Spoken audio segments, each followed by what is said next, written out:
오늘도 하나님을 열애함으로 하나님께 예배하시는 여러분들을 사랑하고 축복합니다. 5월의 달 가정의 달을 맞이하여 여러분의 가정과 자녀 위에 하나님의 은혜와 평강이 함께 하시기를 주님의 이름으로 축복합니다. 오늘 본문의 내용은 예수님께서 12살이 되던 해의 이야기입니다. 유대인들은 12세 이상이 되면 율법의 일정 부분을 지켜야 될 의무가 있었습니다. 그 중에 한 가지는 그 유대 절기의 유월절, 칠칠절, 초막절과 같은 그런 대표적인 절기를 지키기 위해 예루살렘을 방문하도록 되어 있습니다. 그래서 예수님은 부모님과 함께 유월절을 지키기 위해 예루살렘으로 갔습니다. 예수님의 부친 요셉과 모친 마리아는 절기를 마치고 귀향할 때에 소년 예수는 예루살렘에 머무셨지만 부모는 이것을 모르고 하룻길을 가고 맙니다. 그래서 요셉과 마리아는 오던 길을 다시 되돌아가서 사흘길을 찾아 헤매다가 예루살렘 성전에서 서기관들과 율법사와 토론을 하고 있는 예수를 발견하게 됩니다. 아이를 잃어버린 부모의 마음이 얼마나 근심이 되고 걱정이 됐겠습니까? 사흘이나 찾아 헤맸으니 그 시간 동안에 그 마음이 많이 근심이 되고 걱정이 되었을 것입니다. 그래서 예수님의 어머니인 마리아가 이렇게 말합니다. 48절의 말씀입니다. 그의 부모가 놀라며 그의 어머니는 이르되 아이야 어찌하여 우리에게 이렇게 하였느냐 보라 내 아버지와 내가 근심하여 너를 찾았노라. 사흘씩이나 헤매면서 찾아다니던 아이가 태연하게 성전에서 선생들과 율법을 토론하는 모습을 봤을 때 부모의 마음은 화도 났을 것이고 허탈하기도 하였을 것입니다. 그래서 아이 예수에게 책망을 했습니다. 그랬더니 예수님께서 이렇게 대답하십니다. 49절의 말씀입니다. 예수께서 이르시되 어찌하여 나를 찾으셨나이까 내가 내 아버지의 집에 있어야 될 줄을 알지 못하셨나이까 하시니. 일상적인 경우라면 잃어버린 아이를 찾아 사흘길을 헤맸다면 그 아이는 사흘을 헤맨 부모에게 제가 잘못했어요 라고 말하는 것이 정상적인 경우일 것입니다. 그런데 예수님께서는 뜻밖의 말씀을 하시는 것입니다. 그런데 예수님께서 이렇게 말씀하셨던 이유는 예수님은 육적인 부모의 관계를 초월하셔서 하나님의 아들로서 자신에게 맡겨진 구원의 사역을 감당해야 됨을 말씀하셨던 것이었습니다.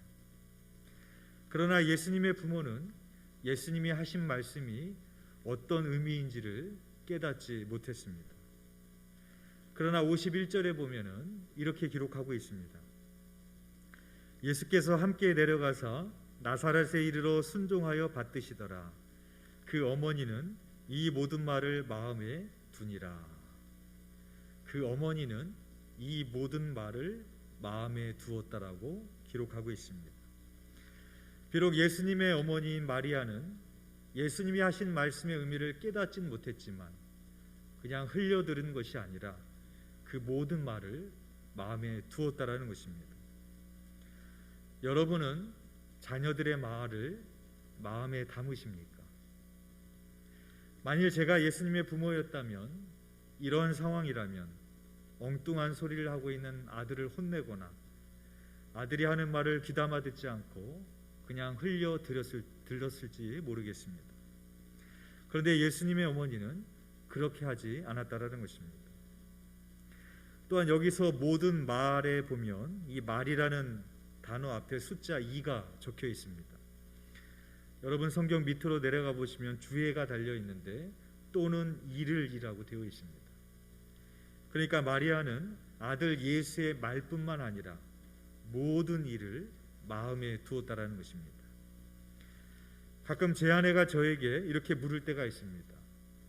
여보 예전에 재영이가 이래를 했던 거 기억나? 예전에 아영이가 이렇게 말했던 거 기억나? 저는 기억이 하나도 안 납니다.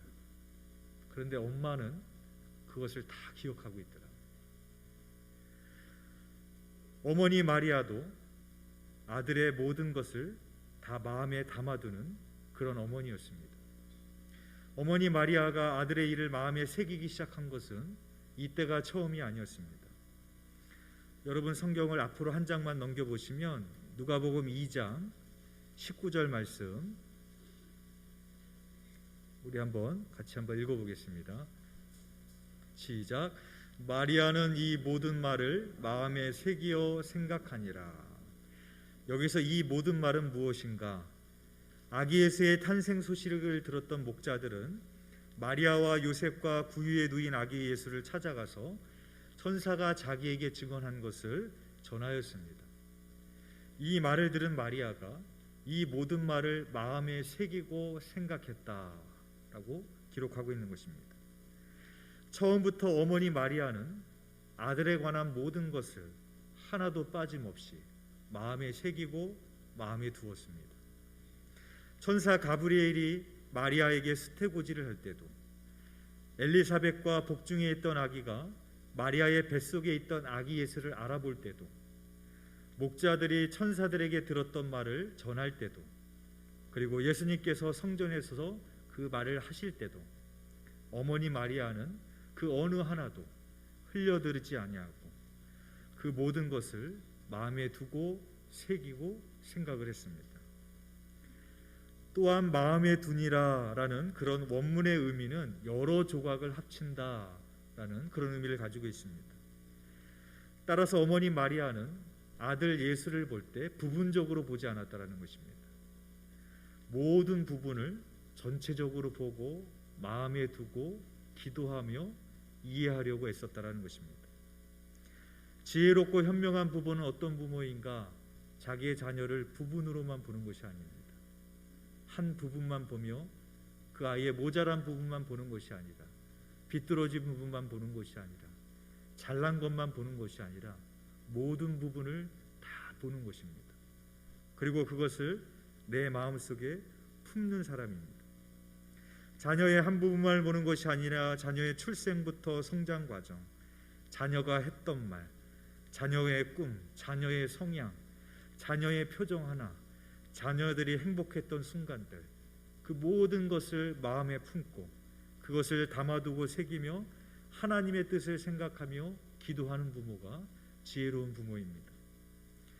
예수님의 말과 행동을 마음에 담았던 마리아는 어떤 생각을 했겠습니까? 천사가 자신에게 수태고지를 하였던 일을 기억했을 것입니다. 엘리사벳과 복중에 있던 아기가 자신의 뱃속에 있던 아기 예수를 알아봤던 일들을 떠올렸을 것입니다. 목자들이 자기에게 천사들이 전한 소식을 알렸던 것을 다시 생각했을 것입니다. 그러면서 마리아는 아들 예수가 장차 어떻게 하나님의 뜻을 이루어가게 될 줄을 알아갔을 것입니다. 이러한 부모는 구약에서도 찾아볼 수가 있습니다. 창세기 37장에 보면 요셉이 꿈을 꿉니다. 그 꿈의 내용은 밭에서 곡식단을 묶는데 요셉의 단은 일어나고 형들의 단은 요셉의 단을 둘러서 절을 하는 것입니다. 그 꿈 이야기를 형들에게 해주었더니 그 일로 인하여 형들은 요셉을 시기하고 질투하고 죽이려 하고 마침내 애굽으로 팔아 넘기게 됩니다. 그러나 그의 아버지 야곱은 달랐습니다. 창세기 37장 11절에 보면 이렇게 기록합니다. 그의 형들은 시기하되 그의 아버지는 그 말을 간직해 두었더라 라고 기록하고 있습니다. 똑같은 말을 들었지만 그 형들은 들어 넘겼고 시기했고 질투했지만 그 아버지는 그 말을 마음에 담아두었습니다. 그 꿈의 의미가 무엇인지는 몰랐지만 예상치 않은 그 꿈의 이야기를 두며 요셉의 앞날을 곰곰이 생각하며 기도했을 것입니다. 사무엘의 어머니인 한나도 아들의 평생을 여호와께 드리겠다고 서원했던 사람입니다. 그 후로부터 한나는 성전에서 자라나는 아들을 위해서 한시도 기도를 쉰 적이 없었을 것입니다. 어떻게 사무엘이 그렇게 위대한 선지자로 쓰임받을 수 있었을까? 그것은 바로 아들의 모든 것을 마음에 담고 마음에 새기며 그 아들을 위하여 기도했던 어머니가 있었기 때문입니다. 마리아는 야곱과 한나처럼 아들 예수의 모든 것을 마음에 두고 깊이 새겼습니다. 그리고 하나님의 구원의 계획이 아들 예수를 통해 이루어질 것을 깨닫고 마리아는 순종과 헌신의 삶을 살아갈 수 있었음을 보게 되어집니다. 이정은 작가가 쓴 피에타라는 소설이 있습니다. 원래 피에타라는 것은 미켈란젤로가 십자가에서 죽은 아들을 끌어안은 성모 마리아의 비탄을 형상화한 작품입니다. 그래서 피에타의 뜻은 비탄, 슬픔 이런 뜻입니다. 이정은 작가는 이 시대의 어머니들의 비탄과 슬픔을 소설로 만들었습니다. 그 내용은 대략 이렇습니다. 노인이 된 어머니와 중년의 딸은 서로를 애물단지라고 부르며 갈등을 빚습니다. 어머니는 시골에 살면서 작은 집을 유지할 돈이 항상 부족하여 힘겨워합니다. 서울에 사는 딸은 남편의 빠듯한 월급에서 일부를 떼어 어머니께 생활비를 드리는데 어디에 써버리시는지 금방 없어지고 맙니다. 옷을 사드려도 누구에게 주시고 항상 자주색 월남치마만 입는 어머니를 볼 때마다 속이 상합니다. 딸의 눈에는 정말 애물단지 엄마입니다. 그래도 딸은 자주 어머니를 뵈러 갑니다. 갈 때는 위로와 사랑의 말을 드리러 가야지 생각을 하고 가지만 막상 가서는 싸움만 하고 돌아오게 됩니다. 삶이 힘들어진 딸은 어머니라는 존재 자체도 부담스러워져서 차라리 돌아가셨으면 좋겠다라는 그런 생각까지도 들게 됩니다. 그러던 어느 날 어머니는 치매를 앓게 되고 뜻밖의 교통사고를 당해 세상을 떠나고 맙니다. 그때 딸은 울면서 하나님을 원망합니다. 하나님, 내가 어머니가 돌아가셨으면 좋겠다라고 했지만 그 말을 진짜로 믿고 들어주시면 어떡해요? 하며 하나님께 원망합니다. 그리고 돌아가신 엄마에게는 나를 더 오래 괴롭혀도 참을 수 있었는데 이렇게 빨리 가실 줄 몰랐다며 용서를 빌게 됩니다. 그때 돌아가신 어머니의 말이 딸의 마음속에 들려지는 듯한 경험을 하게 됩니다. 이런 말이 들려지게 됩니다. 얘야, 자식과 부모 사이에는 용서라는 말이 필요 없단다. 다 한 몸이니까 라는 어머니의 음성을 듣게 됩니다. 나의 태어남과 자라남 그리고 기쁨과 고통을 포함한 모든 것을 하나도 빠짐없이 마음에 새겨두고 있는 존재가 바로 어머니입니다. 더구나 신앙을 가진 어머니라면 나를 위한 기도가 나보다 더 많고 깊었을 것이고 나의 고통을 나보다도 더 아파했다는 사실을 우리는 기억해야 될 것입니다. 어머니라는 존재는 바로 내 모든 것을 마음에 두고 살아가는 존재입니다. 그러므로 부모를 공경하지 않는다라는 것은 내 자신의 마음이 파괴되었다라는 의미와 같은 것입니다. 그래서 성경은 이렇게 경고합니다. 디모데후서 3장 1절에서 2절의 말씀입니다.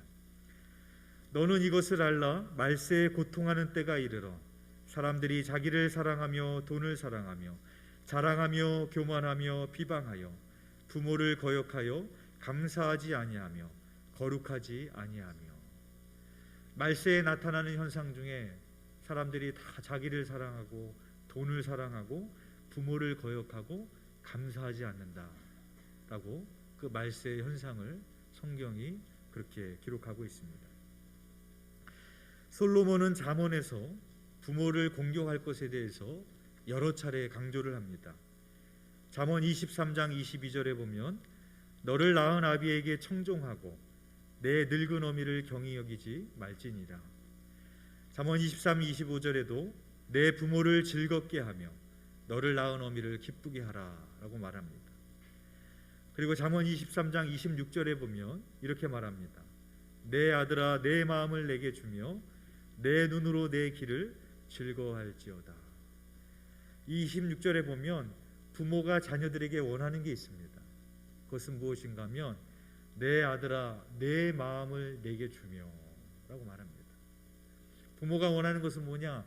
자녀의 마음을 나에게 주기를 원한다라는 것입니다. 따라서 부모에게 자녀의 마음을 줄 때 마음과 마음이 만나게 됩니다. 오늘 본문에 보면 부모의 마음과 자녀의 마음이 만나는 그런 모습이 나옵니다. 오늘 본문 51절에 보면 이렇게 기록합니다. 예수께서 함께 내려가서 나사렛에 이르러 순종하여 받드시더라. 그 어머니는 이 모든 말을 마음에 두니라. 부모님과 나사렛으로 돌아간 예수님은 육신의 부모를 순종으로 정성껏 받들었습니다. 예수님은 하늘에 계신 아버지께만 순종했던 것이 아니라 육신의 부모에게도 순종하셨습니다. 그리고 어머니 마리아는 예수의 말을 마음에 두었다라고 기록하고 있습니다. 즉 자녀의 마음과 부모의 마음이 만나고 있는 장면입니다. 자녀의 마음과 부모의 마음이 만나게 될 때 어떻게 되는가? 52절에 보면 이렇게 기록합니다. 예수는 지혜와 키가 자라가며 하나님과 사람에게 더욱 사랑스러워 가시더라. 예수님이 성장해 가시면서 키만 자랐던 것이 아니라 지혜도 함께 자라며 하나님과 사람들에게 사랑스러운 존재로 자라가게 되셨음을 성경이 우리들에게 말씀하고 있습니다.